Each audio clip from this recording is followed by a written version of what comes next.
Okay, thanks very much. Well, without further ado, to say it gives me great privilege to introduce our next speaker is an understatement. And Clancy is going to be celebrating 46 years of sobriety on the 31st of October. And we've also got Clancy a little cakelet, and it reads, "To Clancy, happy 46th birthday, love from the reunion," and the sobriety date, 31st of the 10th, 58. Without further ado, please give a warm Bristol reunion welcome to Clancy.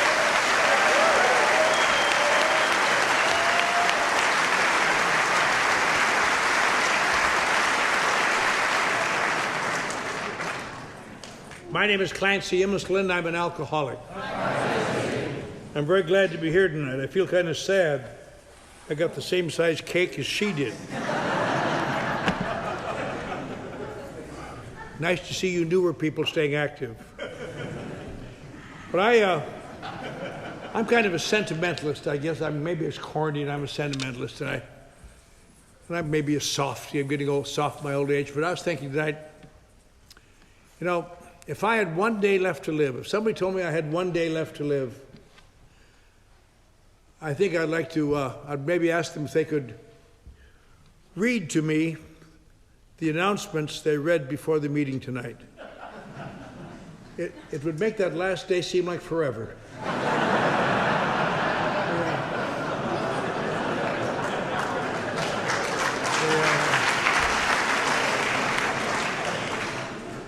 But I am glad to be here. I'm glad to be safe and sane and sober, as I like to say. Glad to be back in Bristol. Glad to see a lot of friends. We were talking this afternoon.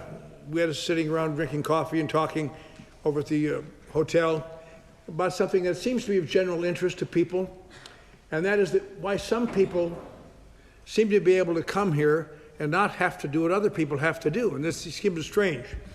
And I've given that some thought over the years. I've talked to people, and it's become clear that, I think it is quite clear, that there seem to be different types of alcoholics.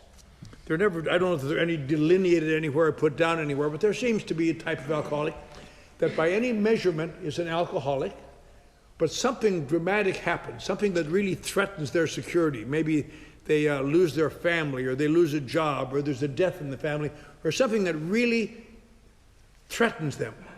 And they are able to stop, and they never drink again. And most of us know of people like that, who used to drink but don't drink anymore. Then there's another type, a variation of that same type, who seem to be an alcoholic, but who have become physically addicted to alcohol as well as psychologically addicted. Physical addiction to alcohol, we forget that doesn't happen to a lot of alcoholics, but when it happens to you, it's really bad news. It is much more difficult to get an addicted alcoholic off alcohol than it is a heroin addict off heroin. They die much more often. But anyway, these are the people for whom treatment centers were originally created.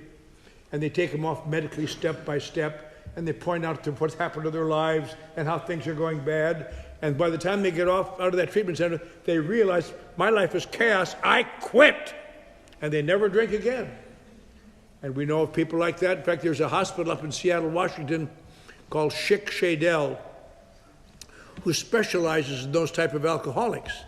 And they truthfully say, we can cure your alcoholism in 14 days. Because they medically withdraw them, they point out their lives, and they quit, and they have long lists of names of people who have been able to do this. Then there's another type of alcoholic who seems to be an alcoholic by any way you measure it. They drink and raise hell and so on. And something really happens to threaten their security, loss of a job, loss of a family, death in the family, something that really threatens them, and they quit. But they always eventually drink again. And these same type of people come out of treatment centers with tears of sobriety, with tears of sincerity rolling down their cheeks. Tears of sobriety, but sincerity. And they realize what they've done to their lives, and they quit. But they always begin to drink again. And these are the people who have baffled science and medicine and institutions and the law and their own families as long as there's been alcohol. There's records of these people for thousands of years. At one time, they thought they were possessed by devils. They put them to death because they didn't seem to respond to anything. And they'd flogged them and whipped them and sent them away to Australia from England. Get rid of them, do something. Sounds funny, but it wasn't funny at all. And to this, in my lifetime, I'm kind of old, but I'm not as old as 5,000 years. In my lifetime, when I was a little boy, there was still no answer for these people anywhere in the world. Anywhere. They just were hidden, sent away, left to die. It's just amazing, just amazing. And these are the people, as I say, probably the worst, the people that they baffled worst were their own families. I'm sure there was hardly anyone in this room tonight who's an alcoholic who hasn't seen that terrible, as I have, seen that terrible look of disappointment and sadness on someone who loves you. And they say, oh, how could you? How could you? You promised. And the children were starting to feel a little better again, and I'll look at you. How could you? And it makes you feel terrible, so you have to say things, oh, get off my back, God damn it. Leave me alone. Because you feel so bad, and I don't know why it is either. But these are alcoholics. And when Bill Wilson wrote this book about people like us, because this program was designed not for alcoholics, but for alcoholics like us, he again and again in the book refers to alcoholics of our type. Alcoholics of our type. He doesn't specify any other types, but he sensed that there was alcoholics who could not be helped. And he was one of them, and he knew there were a large number of them. And so all these years, there's never been any answer to it. And then as most of us know, in the beginning in 1930, there was a series of funny little coincidences that happened that for the first time in history enabled people like you and me to live with some degree of hope. This rich kid in New York was sent to Switzerland, and Dr. Jung worked on him. And some of you know this, but it's an interesting thing. A lot of people don't understand this. When Roland's family, this man, they wanted to help him, they found the best psychiatrist in the world. And they wrote to the best psychiatrist, said, will you treat our son? And they wrote to Dr. Freud. And Dr. Freud refused to take the case. That's the first break we ever got. If he had taken the case, we might all be sitting here drunk saying, but I dreamt I was sober.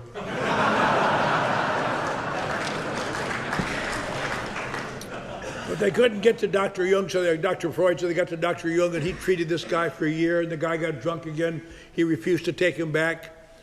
And he said, what does this mean, doctor? And doctor says, it means that, as far as I know, you must keep yourself confined voluntarily or involuntarily for the rest of your life.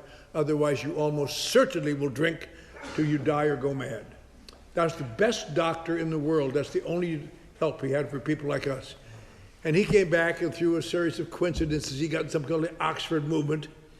And he'd been so impressed by what the doctor said that he wrote later, I wanted to stay sober as long as I could, so my parents would have a pleasant memory of me when I died drunk. And it sounds funny, except a few years later, his parents had a pleasant memory of him when he died drunk. But while he was sober, through a series of coincidences, his family sent him to Vermont to celebrate his newfound sobriety. He happened to get there just in time to keep a guy from going to the penitentiary, a guy named Ebby. And he brought him back to New York, and this Ebby happened to think he had to go find someone to tell about the Oxford movement, and he happened to think of his friend Bill Wilson by coincidence and got a hold of Bill Wilson. And just a series of little funny things. If anything happened slightly differently, we wouldn't be here today. It's just amazing how these things happen. And Bill Wilson finally got in the Oxford movement, had some sort of a psychological upheaval. He called it a spiritual awakening, spiritual experience. And he got a job finally. He was a failed stockbroker. They sent him out to Akron, Ohio to do a deal, and the deal blew up in his face, and he almost got drunk. Standing in the lobby of the Mayflower Hotel, I stood there where he was standing. Years later, I kind of try to recreate the feeling. Got $10 in his pocket. He can either pay off the hotel or buy a train ticket home. Doesn't know what to do. And right over there in the corner is a little room, like right over there where those doors are, and over there's a little curved yellow sign saying cocktails. And he thought if I had a drink or two, I could figure out what to do. And we all know that feeling. And he started. And if he'd have got there, we wouldn't have got here, I'll tell you. But he happened to see a telephone. Remember, he promised he'd call somebody in the Oxford movement. He called somebody who accidentally got him in touch with some rich lady whose doctor was a drunk. And they got together and they talked about the spiritual values and how much they'd been trying to do things. And the doctor went off to the Medical Association convention in New York or Atlantic City. When he got off the train coming home, they had to carry him off. He was so drunk. And our lives hung by a thread so thin you can't imagine. But then they did something. They realized something. They realized that sitting around discussing spiritual matters isn't what had kept Bill sober. He'd been trying to help people. So they thought maybe that was it. We should try to help people. So they went to the hospital in Akron and tried to help a guy who became number 3. And little by little, A grew. In very difficult times, most of the people in those early days got drunk. How could you, it was because they had a concept of if we just can give them some religion. And religion had not just what kept Bill sober, it was helping people. But as they helped people, and little by little separated religion from spirituality, and there seems to be a difference, AA grew. And now, through a lot of vicissitudes and problems and getting bigger and almost expiring in the 1940s, they had to write traditions to keep it together, and little by little grew. Now it's in 134 countries. There are over 2 million sober alcoholics, which, is pretty remarkable. You stop to think that when I was a kid, there weren't any. There weren't any. Now there's a couple million. We have meetings everywhere. Probably the most sobriety in the world is in the United States, because that's where it started. And of all the, in the United States, probably the hotbed of AA in the United States and the world is Southern California for some reason. But there are more sober alcoholics in Southern California than in New York and Illinois combined. It's just in our meeting list in Los Angeles, we have 3,000 meetings. I mean, can you imagine that? My home group in Los Angeles has a membership of over 1,000 every Wednesday night. And they're all excited. Some of you have been there. And so you think, well, what Dr. Jung has said is not right. You have to keep yourself confined. You're going to be all right. Except there's one little cloud in the sky. I just thought of a funny thought. I said there's AA kind of the center spot of AA in the world almost is Southern California. There are some people who think Akron is the heartbeat of AA because that's where AA started. Akron has the same relationship to AA that Bethlehem has to Christianity. Something nice happened there once, but not for a long time.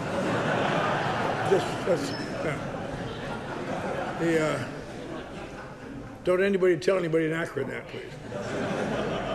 But in America, where there's AA everywhere, there isn't a town that I can think of without AA group or people, and they travel around, and so the sobriety is available everywhere. It is estimated by the National Institute of Health, as of the most recent figures a couple years ago, that today over 90% of alcoholics of our type in America still die drunk, or as a direct result of drinking. And you wonder, why would that be, for God's sakes? You don't have to stop drinking. There's places to go. It doesn't even cost anything. If you want professional help, go to some treatment center and get one of those $10,000 big books if you want to do that. But AA is everywhere. Why would this be? I'm in a situation different than most of you, I suppose. When I was sober a few years, I'd become fairly successful in life and working in radio and television and corporations. In some hideous fit of misjudgment, I left a job in a publishing firm, and for the last few years I work in the middle of Skid Row, which is the bottom rung of the ladder. And when I go to work in the morning, I live out by the ocean, by the Pacific, and I get in the morning, I get in my car and drive downtown, and I pull over to where I work and have to get out of my car and have to step over the bodies of dying men, women, and children to get to my office. And when I go home, I'd work all day trying to do what I can and come home at night, step over the bodies of dying men and women and children. And you would think, gee, if you know so much about alcoholism, why don't you help these people?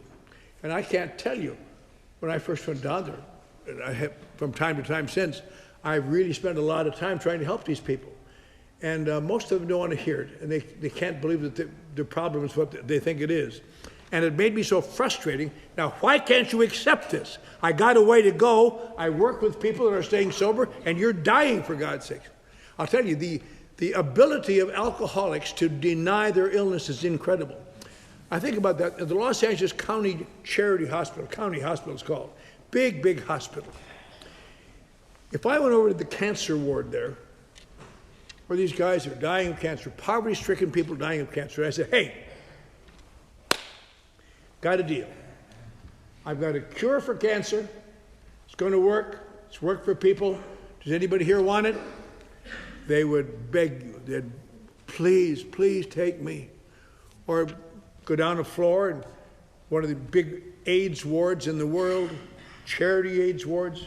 You walk in there, it's just like walking into hell. Not that it smells bad, but they're all going to be dead soon. Open sores are dreadful.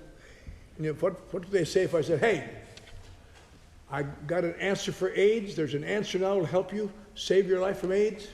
Anybody want it? They would crawl across the floor and lick your feet to try to get it. Jesus, give it to me, give it to me. But month after month, we go down to the alcoholic ward, where a guy's laying in a bed with his liver out to here. His skin is yellow, not long to live. I'm not going to your goddamn AA meeting. I don't need that crap. And it's funny, except you come back next week and he's dead, and there's a new guy in the bed saying he is not an alcoholic. Now, if people, hours almost away from death from alcoholism, can still deny they're alcoholics, it's easy for any of us to do it, because we can all find the reason to prove we're not. And that's what makes it such a threatening and frightening disease. I try to work with these people, and I'll tell you, what really got to me finally was this. I was giving, a guy held one in, and I suddenly realized, if sobriety could be conveyed by good intentions, by good wishes, by people trying to do the right thing, why did I slip in AA year after year after year after year after year after year after year after year after year after year? The worst years of my life came after I had been exposed to AA and people were trying to help me on a yearly basis. And I started off as kind of a high-bottom drunk. And I worked down to being a medium-bottom drunk. And the last day I drank, two big guys threw me out of a Skid Row mission in Los Angeles and said, get the hell out of here, you stinking mooch. And I tried to explain, but I'm not a mooch. 3 years ago, I was on the faculty of the University of Texas. Ads that I wrote were running that very week in magazines. I've had my picture in the New York Times. But it's really hard to explain these things in midair.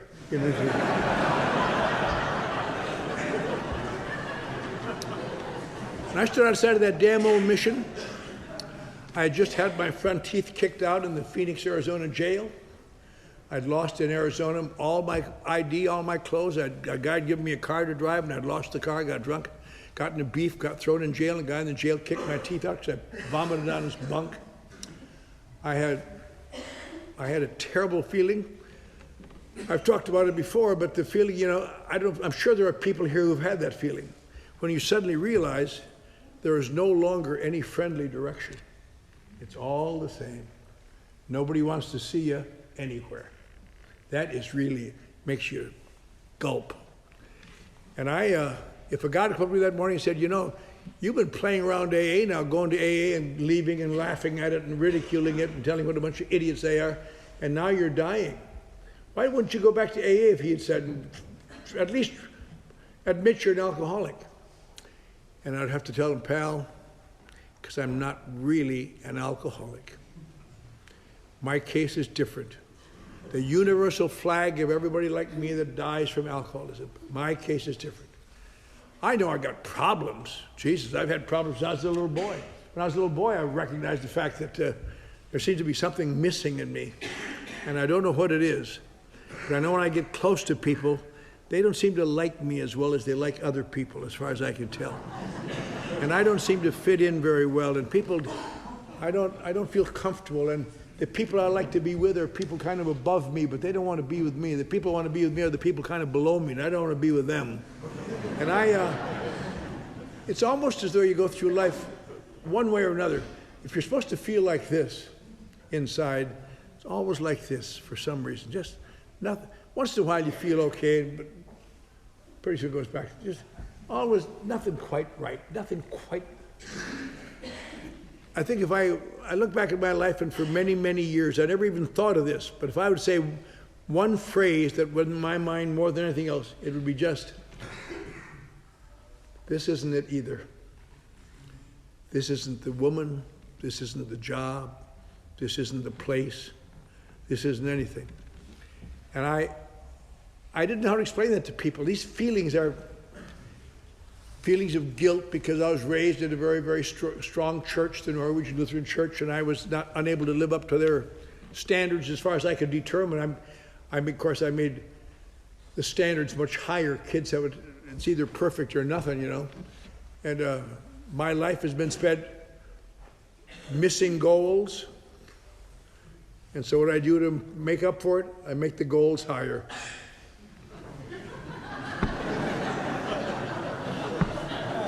Screw it, to hell with it. Why even try?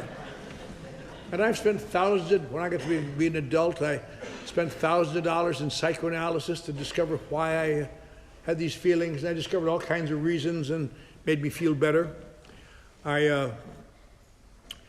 Psychoanalysis, at least for people like me, is a strange thing because I don't know, I always liked it. I don't know why I liked it, because all you ever find out is ways you've been hurt that you hadn't been aware of yet, you know. I found out I'd been terribly scarred by the depression. I didn't even know there'd been a depression. But once they explained it, I could see it. I'd been repressed by the Norwegian Lutheran Church. I didn't know that, but it really made me upset to hear it. A lot of things, you know. And it used to make me feel good. I mean, I'd lay there thinking, geez, it's really helping me. And I never could figure out why I would feel good about that till years later, when I was sober a number of years, maybe 25 years ago. Some guy came up to me that I was sponsoring and was telling me about a new therapy he had found that really made himself feel better. Something called Adult Children of Alcoholics. And I'd never heard of it at that time. He said, you want to go to a couple of meetings? I said, sure.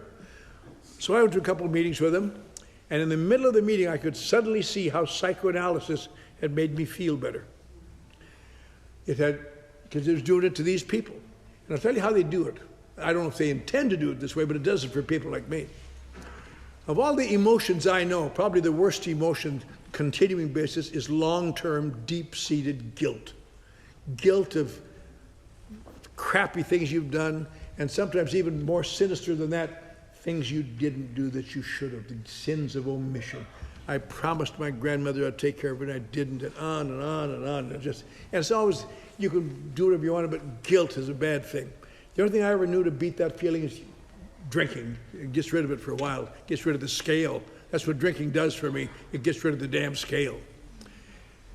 And now, what would you think of a therapy that would help you get rid of guilt? And that's apparently what Adult Children of Alcoholics did for these people, as psychoanalysis did for me. I'll tell you how you get rid of guilt.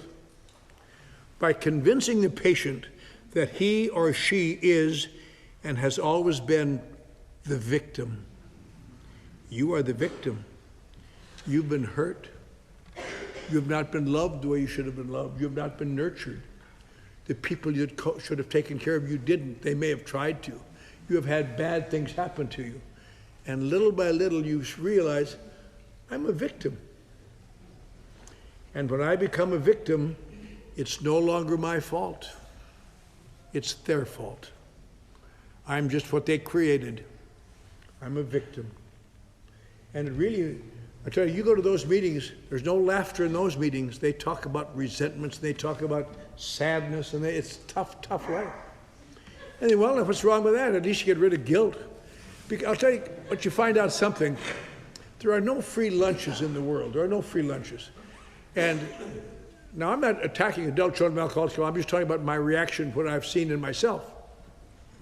There are no free lunches. And to get rid of guilt that way, through victimization, there's little price tags you pay. You don't even see the price tags, but you can see them in retrospect. And I could see it in psychoanalysis, the price tags I paid, although I wasn't aware of it. First of all, whether you intend to or not, you must build, sustain, and enhance resentment. Resentment to those who failed you. Resentment to those who didn't love you, who didn't take care of you. A lot of resentments in those types of therapies. People sit around and share the resentment.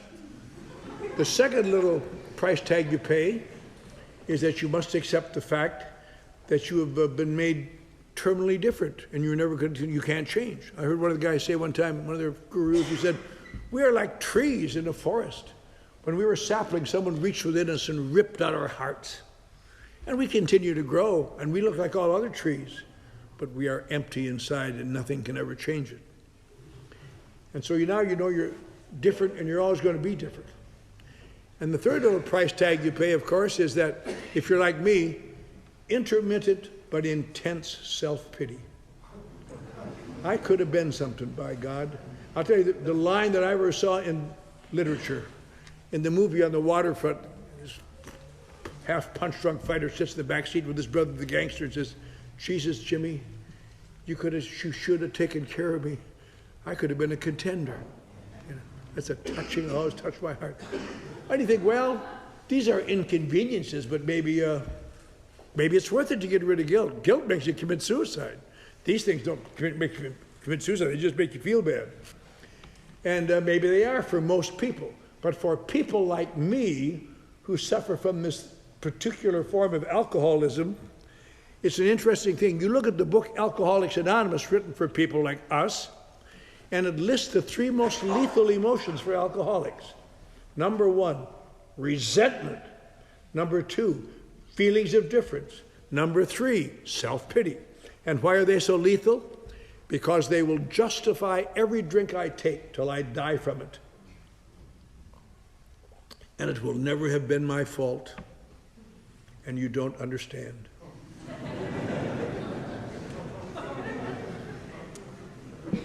And it sounds kind of funny, except when you're in the middle of it. It isn't hardly funny at all. But I knew there was something wrong with me, and I read books. My greatest thing that ever happened to me is when I was 15. I was kind of a screwed-up kid. I ran away at the beginning of the war, and I got in the merchant navy. Should never allowed me in, but they're crying for men. And on one of those ships, a guy showed me how to drink, and I drank a little bit, and it made the scale go away. I didn't know it then. It just made me feel like something. And I didn't become a terrible alcoholic, but that alcohol in my life, I say it again and again, alcohol is the best friend I ever had. Friends come and go, lovers come and go, jobs come and go, cities come and go, states come and go.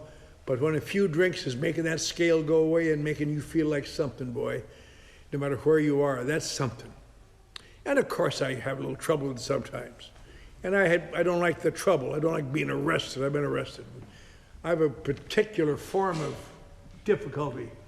When I get to a certain amount of drinking sometimes, I have an absolute need to counsel police officers. God damn it. You would think that you'd remember what happened the last time you did it. I'm going to tell you, pal, I'm your boss. I'm a citizen.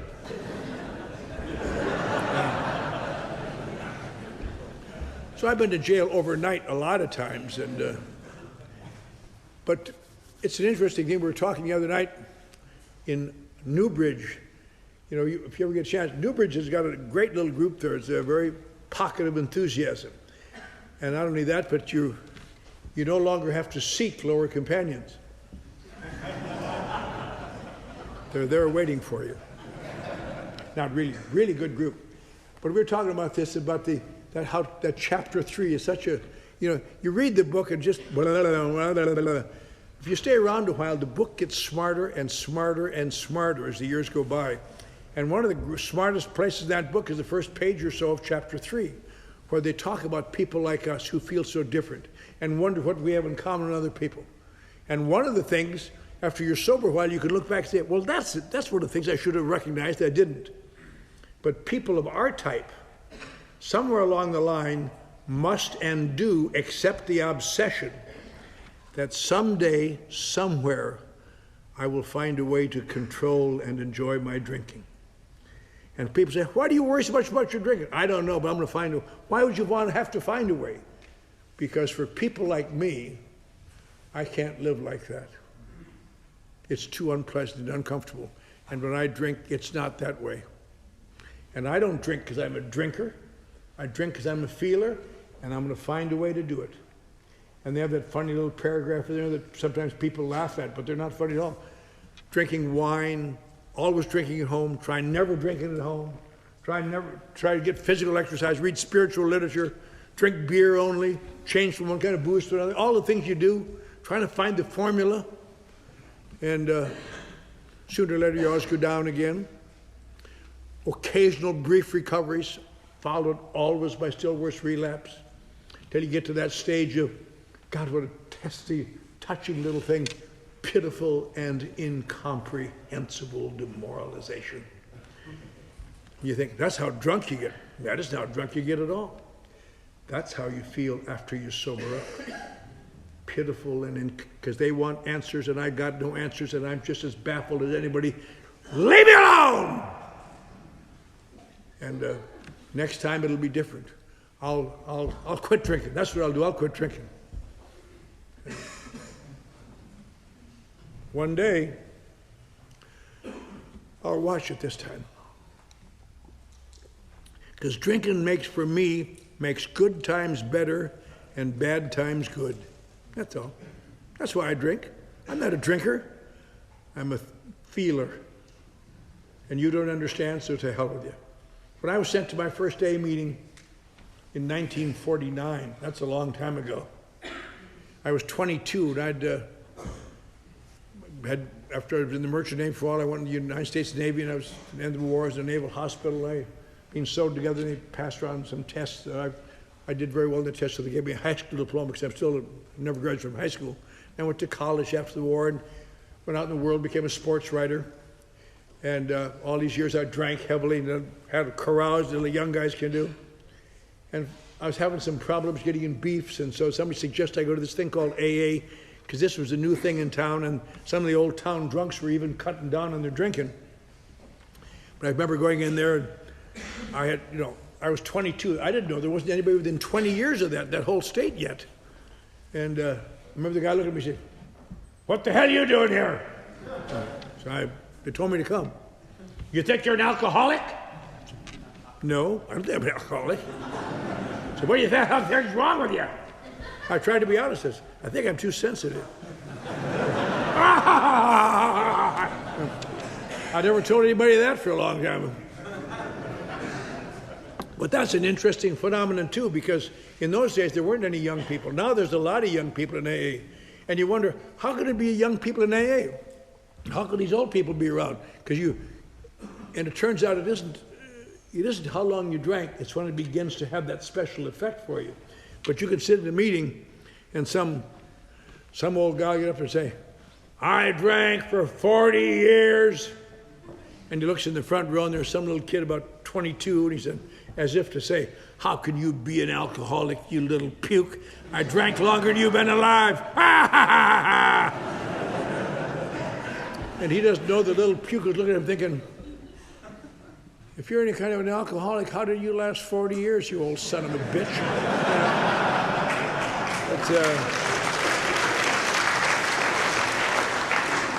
It turns out it isn't how long you drink. It's when it begins to make the scale go away, to do that as special effect when you need it to fill a hole. And I stood in a street corner in Los Angeles. I was an old man. I was 31, but I was an old man. My life was behind me. Wife and children gone. Life gone, occupation gone, career gone. I'd never get another job, they told me, because I'd screwed up so many bad times. And I would have bet my life. A guy could have put a lie detector in my arm and said, "Are you an alcoholic?" I said, "Not really." Because I knew what an alcoholic was. If you're new tonight, you already know what an alcoholic is. Alcoholics are people whose problem is alcohol. You come to AA and admit your problem is alcohol, and then you feel better and you return to God and you live happily ever after. Or happier anyway. And I knew that wasn't for me, because my problem is not alcohol, and if God exists, I am damned. So I cannot ever return to God. You talk about God if you want it, but don't tell me about it. And it doesn't work for people like me. That's why I'm not an alcoholic.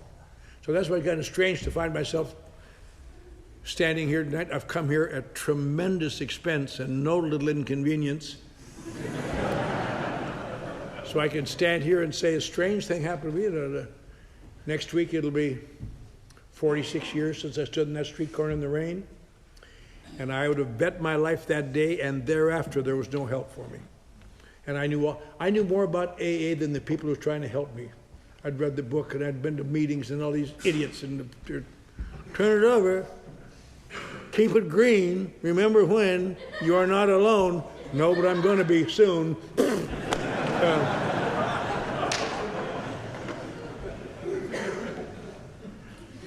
So I just for a few minutes want to talk tonight a little bit about what changed my life. Maybe it'll help somebody here, maybe it won't. Who cares? I'll be gone tomorrow. Not really, but it makes me sound tough, doesn't it? I walked off that street because I had to get out of the rain. My mouth was bleeding from the teeth being out, and I walked 72 blocks in the rain to an AA club where I was going to try to hustle some money. And I had a little bad luck there, and I wound up sleeping in an abandoned car in the AA club parking lot and going to meetings in this damn club where all these had these signs all up and those hideous steps again. If you are like me, I'll tell you, the first 3 steps of AA can keep you out of AA till you die. I mean, if you're like me, feelings and sensitive and misunderstood, and hurt and self-pitying, how are you going to overcome it? You're going to admit that your problem is alcohol and therefore your life is screwed up. Then you're going to return to God. He's going to make you sane. Then you're going to turn your life over to God. Hooray, hooray. Shit. That doesn't work for people who are cursed with the ability to think. Well, I hung around this club for a while, and I was getting tired of it. Now, I used to thought, what a series of funny little things that had to happen for me to be here.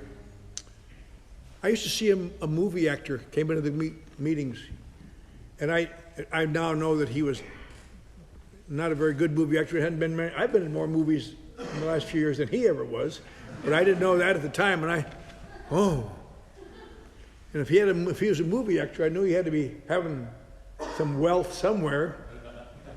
And these old guys were saying to me, I was just trying to stay in this club till it rained day after day, and I stayed in there till it got out of the rain and hustled a little bit, but I could. But they said, get a sponsor, get a sponsor. That's the trouble with these activist groups. They want to get a sponsor. So I thought, I'll get this movie actor, and we'll share his fame and fortune. And I'll set him up, I'll get some teeth. I'll get some clothes, I'll go back to New York, I'll be sober, my eyes are clear. I'll say, well, yes, I used to drink and have troubles, but now I've learned my lesson. Give me a job on probation, I'll work for nothing till you see what I can do. I'll do a wonderful job, I'll make some money. I'll come back to Los Angeles one day, I'll come to this club, I'll buy this club, and I'll burn her down. You know, not much of a motive really for sobriety, but enough. So I asked this guy to be my sponsor, and he said, yeah, but I want you to do what I tell you. Oh, sure, Bob. And I found out later he didn't like me. I found out he really didn't like me. And it made me feel bad at first, but I realized now he shouldn't have liked me. I was the worst type of newcomer that ever comes to AA. And that is a long-term slipper who already knows all about AA. God, they're a sickening bunch. I've had a few of them, you know. I think you're misquoting the book there, aren't you?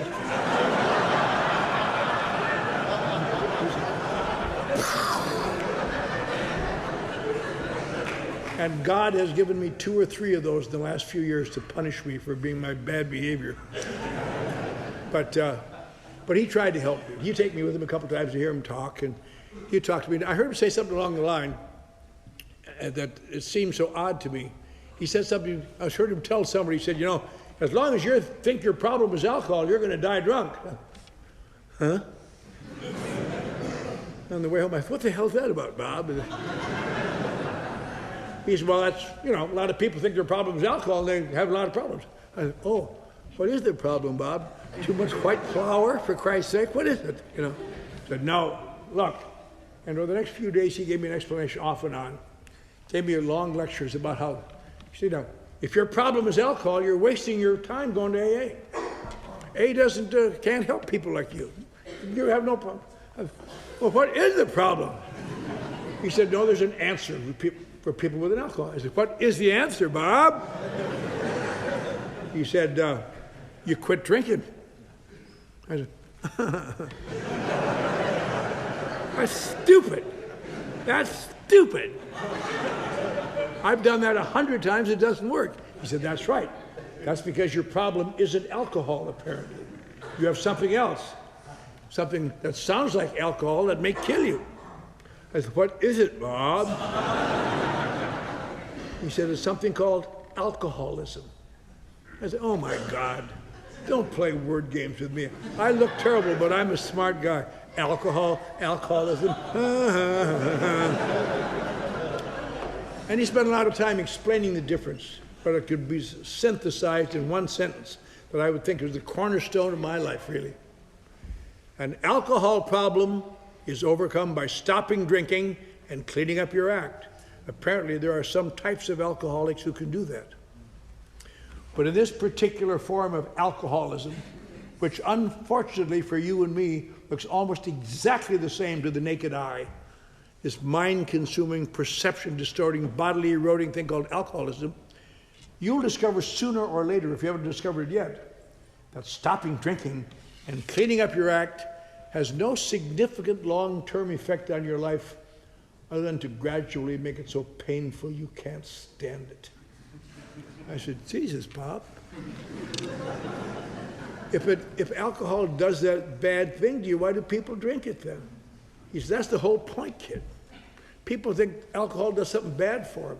That's way down the road. That isn't what makes alcoholics. People never seem to understand around here. What makes an alcoholic is that alcohol, the special effect is, it has to do something special for you that it doesn't do for most people. And you don't even know it, that it's almost instantly changing your perception of reality as soon as you drink. It changes your relationship to the world around you. Makes me taller and more self-contained, and them smaller and less frightening. I remember thinking, Jesus, Bob, what's wrong with that?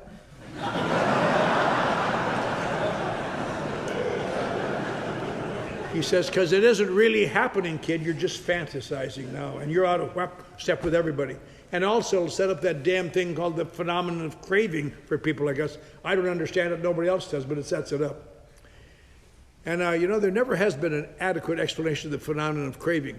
But I have a theory for me, at least for people like me, maybe like some of you, I don't know, but like for me is this. When I drink, the scale goes away and I start to do good. And almost instantly, it starts to come back a little bit. Give me another one, Fred. Without even being aware of it, I'm trying to hold this Technicolor. I'm trying to hold this. I don't want to go back there. I want to, come on, give me another one. Just instinctively, pretty soon you're drunk and it's all gone anyway. But trying to hold, that's what I'm drinking for. And he says, eventually, you kid, you got to get drunk. Then you got to get sober. Well, Jesus, I said, if it does that to, if it's doing that to you, and you get in trouble, why would you ever drink again? Why would you ever drink? Why did God just say, I don't want to drink anymore? He says, that's the other end of the coin, kid. And he had a theory that I read about, it indicates a little bit of it in the book, but I certainly believe this to be true. I thought he was way ahead of his time. He said, when human beings grow up, all of us grow up physically, We have to learn to live in the world. We learn the conflicts and problems and good things and bad things and what we can handle and what we can't handle and what we have to give things to get things. And you have to give and take it on. The process is called maturing, going from children to adulthood. Mature people live rather comfortable lives because they don't get involved in every big deal. Things are not big deals. They see them in perspective and they're going along. And it's really not so bad. He said, but unfortunately, people like us don't have to go through that process. When we get to a problem and it's really painful, I have a few drinks and get rid of it. Screw you, beneficial finance. And I wind up with a lot of unresolved problems, but I sneak through. But the day comes I have to stop drinking, I never had the slightest idea that they're there waiting for me. And I never met anybody who knew that.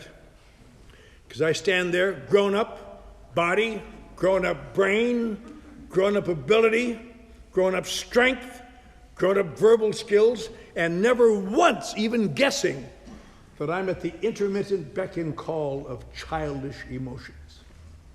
We call them alcoholic emotions because it sounds a little bit nicer. Yes, I guess I have alcoholic emotions. But they're childish. What are alcoholic emotions? I love you. I hate you. You hurt my feelings. I'm going to run away. Will you marry me?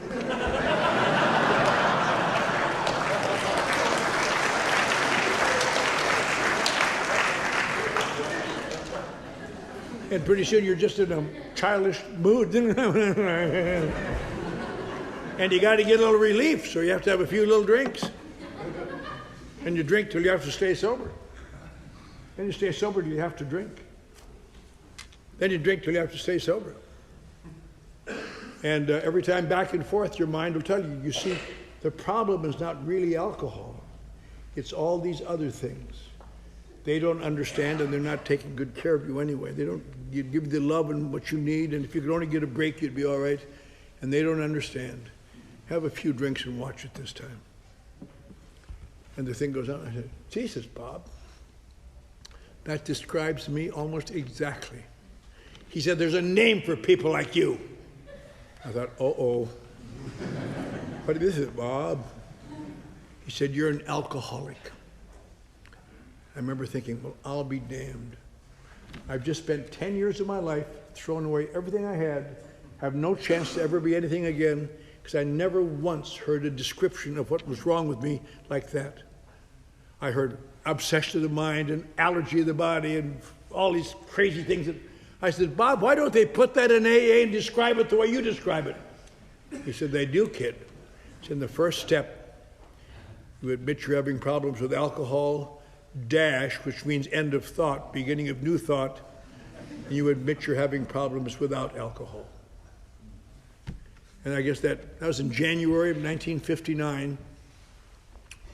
And I came to believe I was an alcoholic that day, and I since that day I've never really had a strong desire to drink alcohol.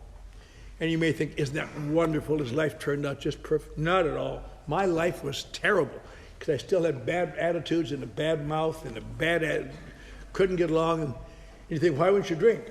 Because all those years I was sitting in AA meetings smirking to get the heat off from some job or something, I'd hear these idiots come in and talk about their slips and how bad they were and how terrible. And their friend went on a slip and hanged himself, and somebody else shot himself, and they lost everything. I thought, Jesus, it's so bad now I can't afford anything worse. I'm not going to slip. I will give myself permission to commit suicide if necessary, but I will not slip. And a couple times I almost committed suicide. Once I was walking towards the ocean and drowned myself. Just hopeless, but I never did. And little by little I stayed sober. Then they started in me a little bit, well, when are you going to work? When are you going to work the next step? And I had to tell Bob, don't start in me about that.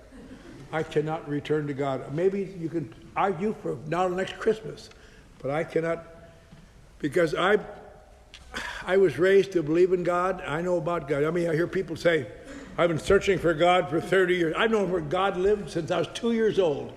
He slowly circles the Our Savior's Lutheran Church in Eau Claire, Wisconsin. And he gives it to sinners. and he gives it to Catholics. I'm a sinner and I married a Catholic. What chance do I got?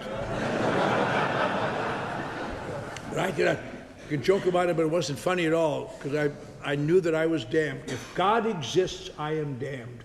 And I can all day long talk about it philosophically, laugh about it, but when you wake up at 2 o'clock in the morning and you can't sleep, and you know it's true, they're going to get you. You're going to burn, you son of a bitch. You're going to burn. And he said, well, it never says you have to return to God. Oh, to a power greater than myself? Is that somebody else, Bob? Do they live down the street here?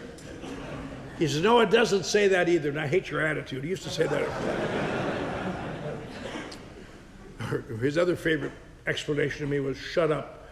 Thank you, Bob. I didn't think of it that way. But he says the step doesn't say that. It says you got to come to believe in something.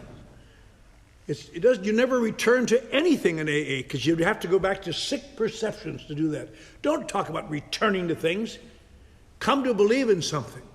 It may be the same thing you believed in before, but you'll believe in it differently. Can't you come to believe in God? I said, no, I can't, Bob. He says, can't you believe in AA? I said, no. Too religious for people like me. Some of it's good, but I'm that religious stuff I can't handle.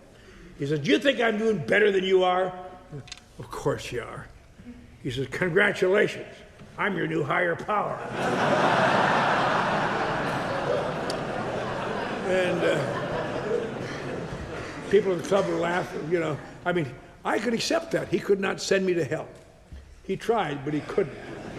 And people around the club would say, there's that crazy bastard thinks his sponsor's God.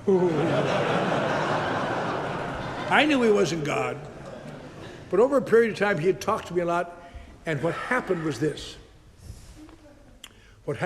Something slowly happened, although looking back I can see it. I began to feel, this guy seems to know how I feel. I had never believed anybody knew how I felt. We were talking today about when you were having a bad time and you didn't believe anybody knew how you felt. And a lot of us have had that feeling. I know you mean well, but we've all been getting advice we got advice to last us 10,000 years. Here's what you should do. Here's what you should do. Teachers, ministers, parents, friends, everything.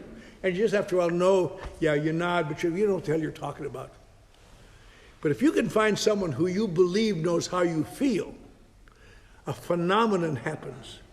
That advice turns into meaningful information. And I can take actions, because even though I don't agree with them or believe in it, if I think the best thing I can offer any newcomer, I hope you find someone that you will believe knows how you feel. It will save your life, I'll guarantee you. But anyway, what's this step going to do? Going to restore me? Come to believe that this power is going to do what? Restore me to sanity? What the hell does that mean? What is sanity? You can read 10 books on psychoanalysis or psychiatry, and you get 10 different definitions of sanity. But oddly enough, it's quite easy to define insanity. Not alcoholic insanity, but psychosis. Psychosis, this is really an oversimplification, but it really is basically it. When the human mind is under great pressure, under great strain, and can't stand looking for some kind of an answer, and can't find an answer, in the last gasp, it will make reality look differently than it is to relieve the pressure. That's what psychosis is. Many people, it's just a little bit. Some people, it's a lot of it. For example, now it sounds funny, but it isn't funny. For example, what are these people doing? What are they always doing? They're talking about me and trying to kill me. That relieves the pressure. I know why they're doing this now, because they're trying to kill me. And a form of paranoia, but all sorts, there's all variations of it, all kinds of things. Of thinking you're someone else briefly, going into a different personality. Anything for the mind to get some relief from that conflict. Now here's an interesting...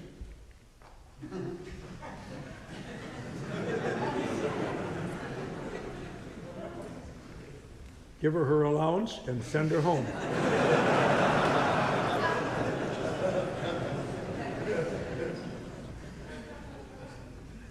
Don't don't give her allowance. To hell with her. All right. Here's the funny phenomenon. Alcoholics almost never become psychotic. Isn't that odd? Cases of alcoholics becoming psychotic are as rare as anything. You'd think that'd be a number one thing. We talk about psychosis. Alcoholics that die from insanity used to be only behind syphilis. Now we've overtaken syphilis as a cause of insanity. What do you mean they don't become psychotic? Alcoholic insanity, as we've talked about before, is not psychosis. That is when you drink sufficient alcohol to dehydrate your body enough so that your brain dries out. What we call a wet brain is a dried out brain. If it seems strange, I'll explain it to you after the meeting, but a dried out brain. Korsakoff syndrome is called. And these people aren't acting silly in meetings. They're sitting on a bed somewhere and they change their diapers 3 times a day and feed them. And they sit like that for 40 or 50 years, never have known what their names are. That's what alcoholic insanity is. But alcoholics almost never become psychotic. Why not? Because when it gets bad enough, long enough, they drink alcohol. So what's the big deal about that? The reaction of alcohol in them is to make reality look different. What if these other people who become psychotic drink alcohol? They do, but it doesn't change their perception of reality. I and you have the ability, believe it or not, to temporarily induce psychosis. Things look different. And we joke about it, but it's really true. Example I used the other night. Can you imagine anything else in the world? Take a depressed, broken guy thinking about suicide, maybe just desperate. Go to a bar. God damn it, give me a couple of drinks. And 15 minutes later, you're sidling down the bar saying things like, "You with anyone, Granny?"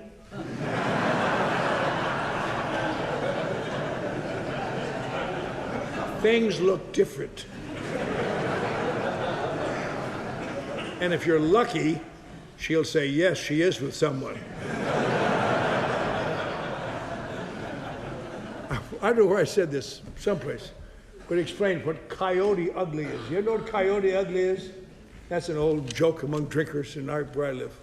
That is when you wake up in the morning and you feel someone's head on your arm.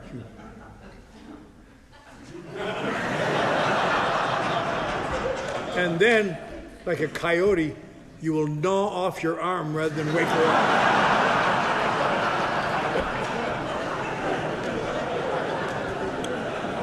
But that comes under the heading of pitiful and incomprehensible demoralization. So apparently, what I had to accept this, not everybody has to accept this, but the way I accepted was this. I have to come to believe. Now, the great thing about this, if you do, you don't have to understand how it's going to happen. That is not in here at all. Just that it can happen. You got to believe that the people didn't all get together to lie to you. I got to, in the second step, come to believe there's a power here that will enable me to live in sustained reality without inducing psychosis to handle it. And I could accept that as the second step. And I said, but I don't know how it's going to happen, Bob. She said, that comes a long time from now. You just believe it can happen because I said it did. And that's right. And as a result of that, I did things he told me, took actions. And if you're new, they really, sponsors sometimes tell you to do the dumbest damn things. You just wonder what the hell they're thinking about. I mean, they don't actually say this, but it sounds as dumb as this, as if you look at that wall and say, see that wall? That wall is bright red. I see it more like a brown, Bob. I tell you it's red. Well, goddamn it, you act like it's red. Now, they don't tell you about the color of walls, because that's too easy, but they tell you things equally stupid. I don't care how it looks to you. You go and apologize to that woman. You called her a bitch. But, Bob, she said terrible things to me, and she hurt my feelings, and she told her baby not to talk to me. I don't care. You go and apologize.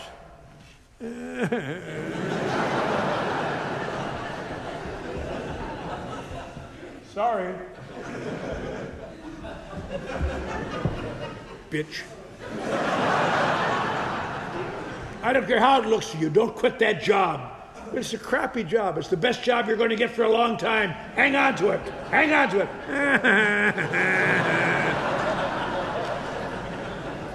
I don't care how it looks to you. You go to that meeting. But they never call on me. There's just a big clique and they treat me like a bunch of crap. Maybe you are. Go to the meeting.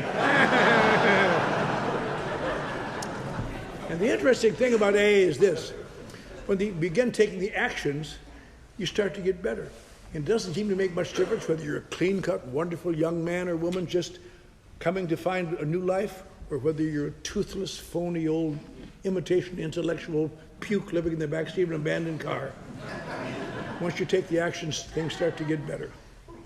And little by little, over a period of time, I was able to hold a job, and not much of a job, but I held a job, and I finally got a little job as a writer in a medical corporation. I was 2 years sober, still didn't have any front teeth. Had to learn to go to work like this every morning. They just thought I'd been burned in the fire.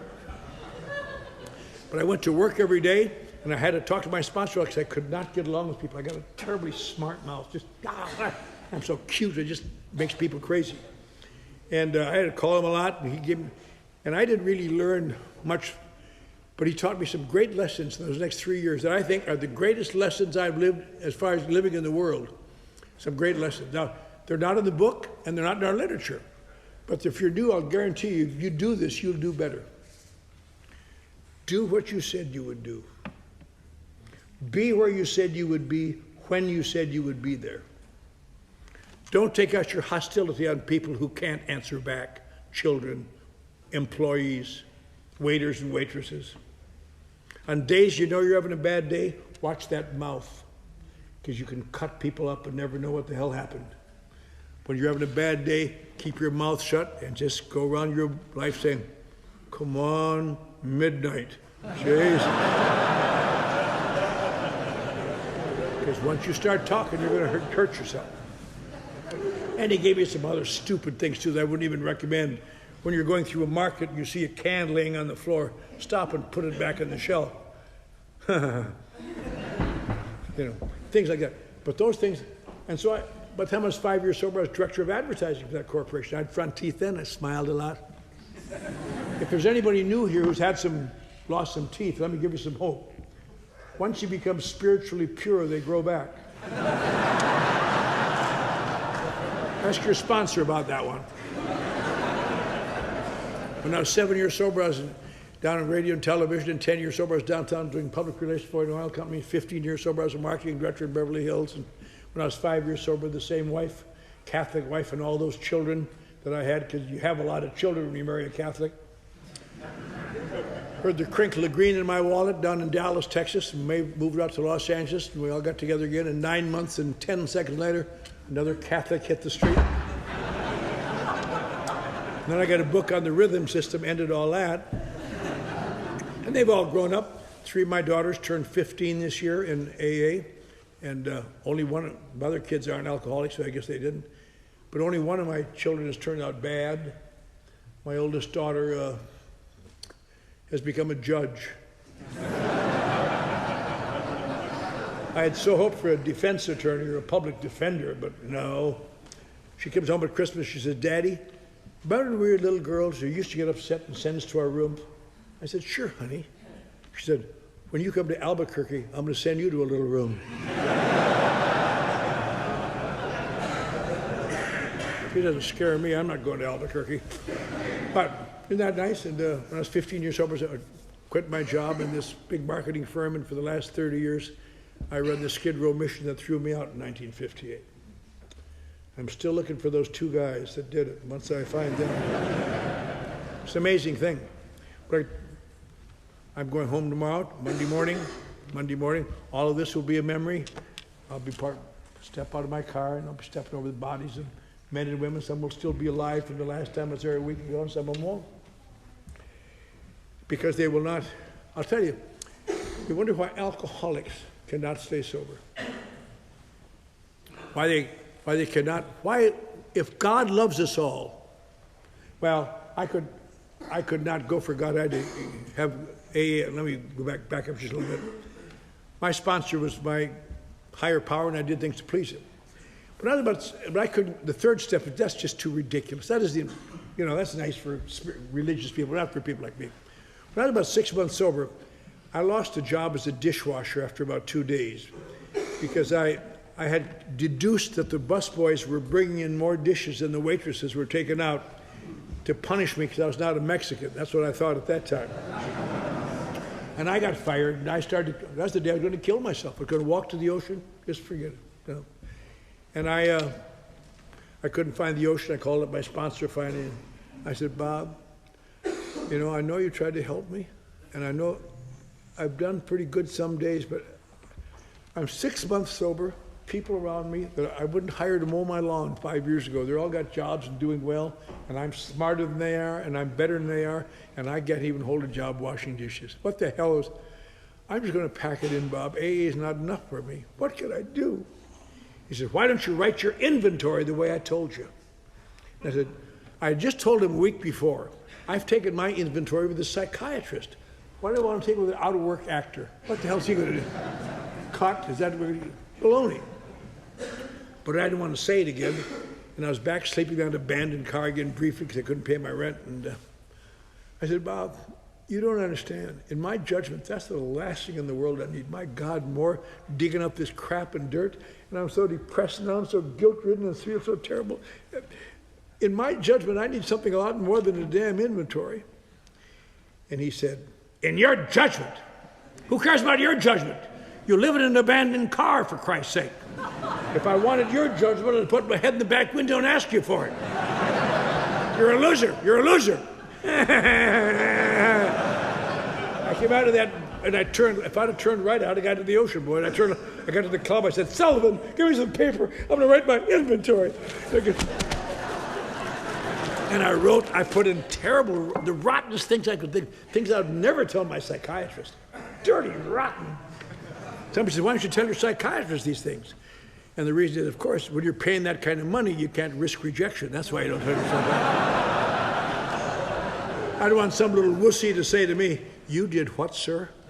Get out of my office. But first, wash off that chair. But I wrote this all crap down and I'm so glad to get out of my system. I jammed it under the back seat of that abandoned car, and a couple of days later, he comes by this car and says, okay, Clancy, let's get in. I said, we're going to a meeting. He says, no, we're going to take your fifth step. I said, Bob, not today. I don't feel up to it. Geez, I've got a lot of, shut up, he explained. I got in the car and we went from Los Angeles to Oxnard, about 40 miles. He gave me a flashlight and I read this thing.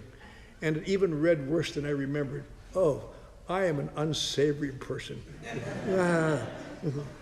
I thought, he's going to make me walk back 40 miles. I said, well, that's all, Bob. He says, you done now? He leaned over and says, that's the best thing you've done since you got sober, kid. And I said, thought it was.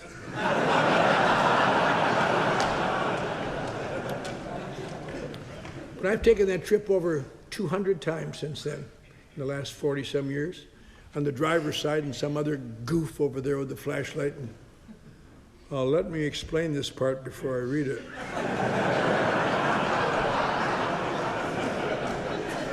And I'll tell you an amazing thing. At that level, when you get to writing an inventory, you begin to understand we are all the same. The same things are in every good inventory.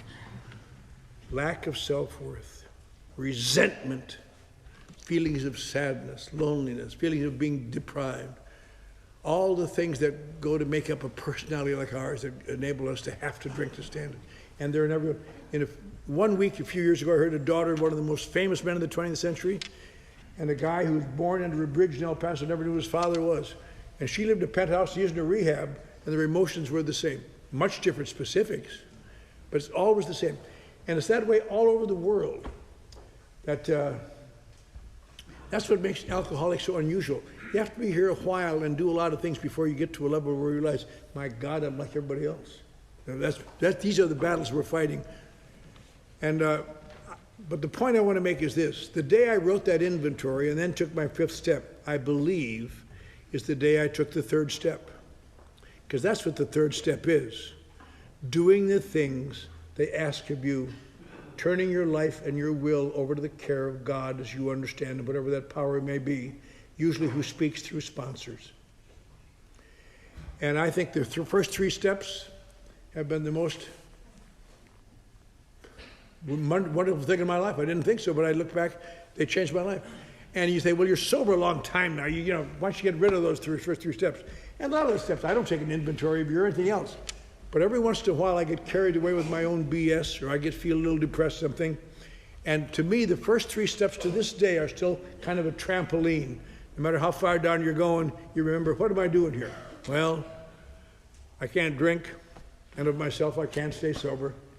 There's a power here that'll change it. So I better do it. Then you start to feel better again, and again and again. So the first three steps really were remarkable in my life. And over a period of time, I have not become a wonderful person. I sometimes hear people who just have become so wonderful, it's just, oh, I no longer have rage. I no longer have anger. I do. I don't like to. But the one thing, for example, that A has taught me, if someone's really abusing me on the freeway, cutting me off, I no longer have to chase them past my exit.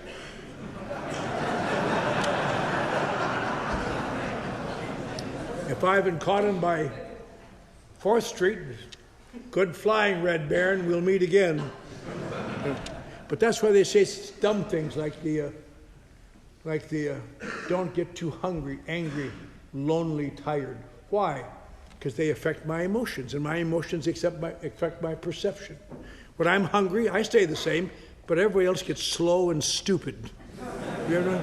Come on, let's go! When I'm angry, God wants me to kill them for their own good. You try not to, but you want it. When you're lonely, you know they're all somewhere, probably at a party, but they didn't tell you, did they? When you're tired, they attack you. They attack you on the freeway. A few years ago, I was coming off the freeway, and a little girl cut me off and almost killed me. It was that close. I drove like an Al Unser to get out of that one. And I made a special exception in her case. I'm going to follow her past my exit. Now, the trouble is in AA, when you are chasing people, when you do catch them, you can't really cut them off because you're not supposed to do that. But you can give them a ray, give them a... And I chased this girl up the Pasadena freeway, and I was going to give her a quadruple ray. And I got next to her, and I said to her, she was about 17 years old. Long blonde hair, just a sweet little girl, just the age of one of my granddaughters, Katie Doherty. I thought, what kind of a guy have I turned into? Chasing this little girl who's probably learning to drive and doing the best she can. And I smiled. And she went.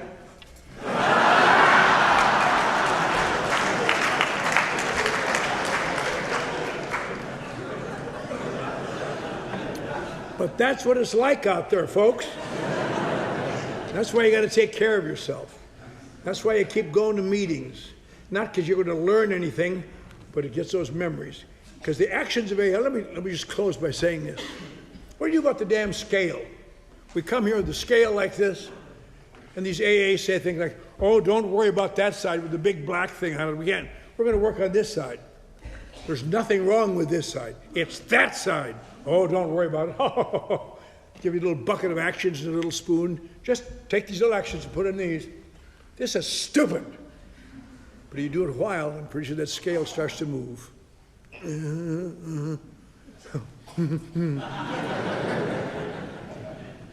I'm feeling wonderful. Hey, it works. It's wonderful. But through some celestial prank, there's a tiny hole over here you never see. And every time you just get that baby there, oh, I found a new life. It is, oh, Jesus Christ, what is this?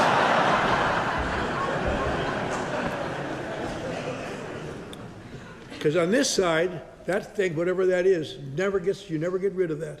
And if you don't believe it, just stop doing the things for a while, and you'll see, right, you're down there again.